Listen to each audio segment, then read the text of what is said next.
Rajkot Ahmedabad national highway પર અકસ્માત. ડામર ભરેલા વાહનનું ટાયર ફાટ્યું, બસે મારી ટક્કર.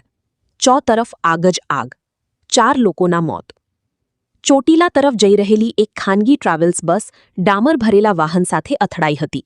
કહેવામાં આવી રહ્યું છે કે ડામર ભરેલા વાહનનું ટાયર અચાનક ફાટી જતા પાછળથી આવી રહેલી ટ્રાવેલ્સ બસનો ચાલક સ્ટીયરિંગ પરથી કાબૂ ગુમાવી બેઠો હતો.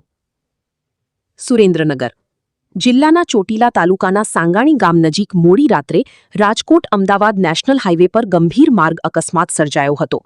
અકસ્માતમાં 4 લોકોના મોત થયાની માહિતી સામે આવી છે, જ્યારે 10 જેટલા લોકો ઈજાગ્રસ્ત થયા હોવાનું જણાવવામાં આવ્યું છે.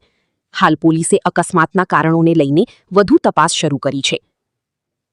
પ્રાથમિક માહિતી અનુસાર ચોટીલા તરફ જઈ રહેલી એક ખાનગી ટ્રાવેલ્સ બસ ડામર ભરેલા વાહન સાથે અથડાઈ હતી. કહેવામાં આવી રહ્યું છે કે ડામર ભરેલા વાહનનું ટાયર અચાનક ફાટી જતા પાછળથી આવી રહેલી ટ્રાવેલ્સ બસનો ચાલક સ્ટીયરિંગ પરથી કાબૂ ગુમાવી બેઠો હતો અને બસ ડામર ભરેલા વાહનના પાછળના ભાગ સાથે જોરદાર અથડાઈ હતી. અથડામણ બાદ ટ્રાવેલ્સમાં શોર્ટ સર્કિટ સર્જાતા આગ લાગી હતી. અકસ્માત બાદ હાઇવે પર અફરાતફરીનો માહોલ સર્જાયો હતો અને મુસાફરોમાં નાસભાગ મચી ગઈ હતી. ઘટનાની જાણ થતાં જ સ્થાનિક પોલીસ, ફાયર બ્રિગેડ અને વહીવટી તંત્રની ટીમો તાત્કાલિક સ્થળ પર પહોંચી હતી.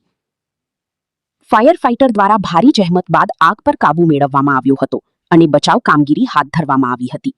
મૃતકોના મૃતદેહોને પોસ્ટમોર્ટમ માટે રેફરલ હોસ્પિટલ ખાતે ખસેડવામાં આવ્યા છે, જ્યારે ઈજાગ્રસ્તોને પ્રાથમિક સારવાર બાદ વધુ સારવાર માટે રાજકોટ સિવિલ હોસ્પિટલ તેમજ અન્ય હોસ્પિટલોમાં રિફર કરવામાં આવ્યા હોવાનું અધિકારીઓએ જણાવ્યું છે.